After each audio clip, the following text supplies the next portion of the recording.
ఒకసారి ఒక ఎడారిలో ముగ్గురు యవనస్తులు నడుచుకుంటూ వెళ్తున్నారట. వారికి ఒక స్వరం వినబడింది.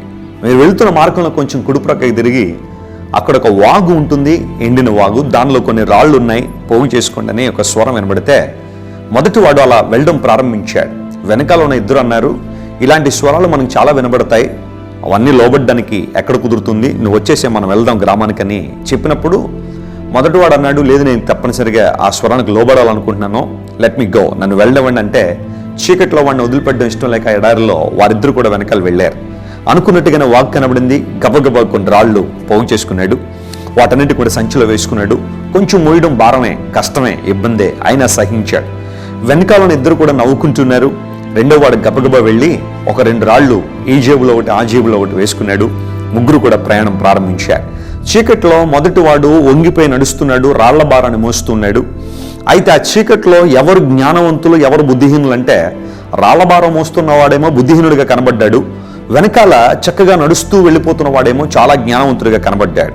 సరే, తెల్లవారేసరి గ్రామాన్ని చేరుకున్నారు. ఒక చెట్టు కింద అలసట తీర్చుకుంటా ఉంటే రాత్రి ఎన్ని రాళ్ళు నేను పోగు చేసుకున్నానని మొదటి వాడు జాగ్రత్తగా ఒక్కొక్క రాయి తీసుకుని లెక్క పెట్టుకుంటూ ఉన్నాడు.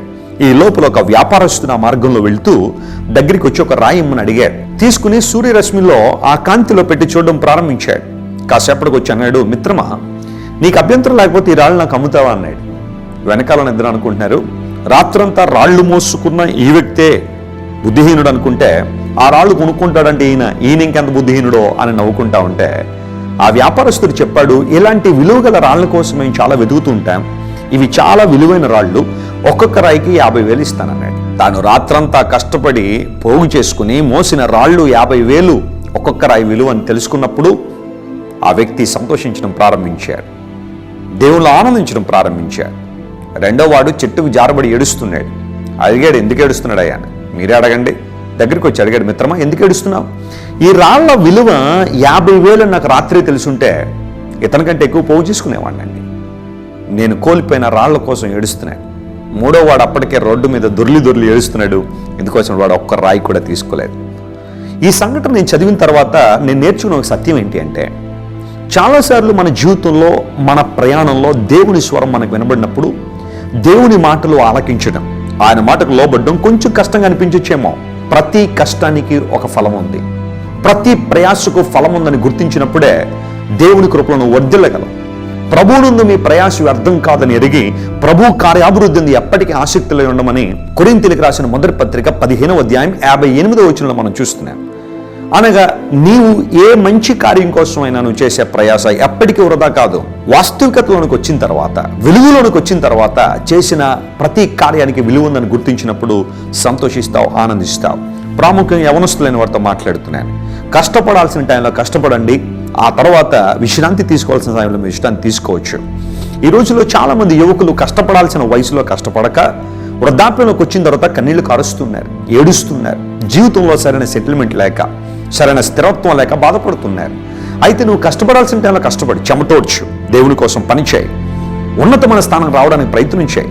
నీ ప్రయత్నంలో ఏ లోపమూ లేకుండా చూసుకో, శక్తి వంచన లేకుండా కార్యం చేయమని దేవుని వాక్యంలో రాయబడింది.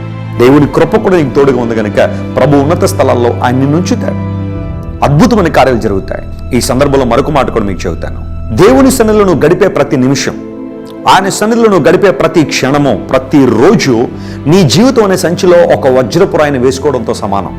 సంవత్సరానికి 52 ఆదివారాలు. ఎన్ని ఆదివారాలు దేవుని సన్నిధిలో కనబడ్డాను? ఎన్ని ఆదివారాలు ప్రభువును ఆరాధించడానికి వెళ్ళావు దేవుని మందిరానికి?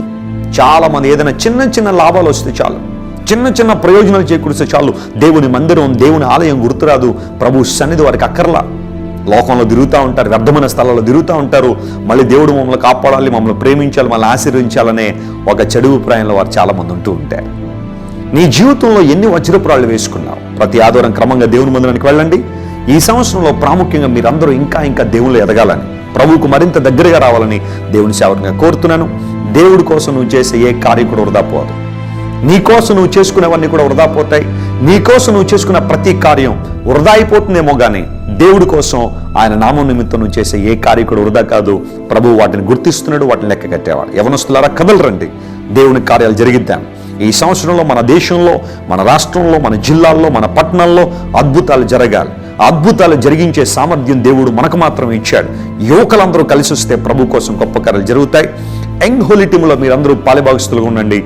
మీరు ఎలా దేవుని కోసం వాడబడగలరో మాకు ఒక చిన్న ఈమెయిల్ పంపించండి, johnwesley82@hotmail.com. ఈ ఈమెయిల్కి మీ జీవిత సాక్ష్యంతో పాటు మీరు ఎలా దేవుని కోసం వాడబడగలరో పంపించండి. మనందరం కలిసి దేవుని కోసం కార్యాలు జరిగిద్దాం. సమాజ నిర్మాణంలో శాంతియుత ప్రేమ సమాజ నిర్మాణానికి మన వంతు కృషి మనం చేద్దాం. దేవుడు మనందరినీ దీవించి తన మహిమార్థమై వాడుకునను గాక. May God bless you and may God bless our India.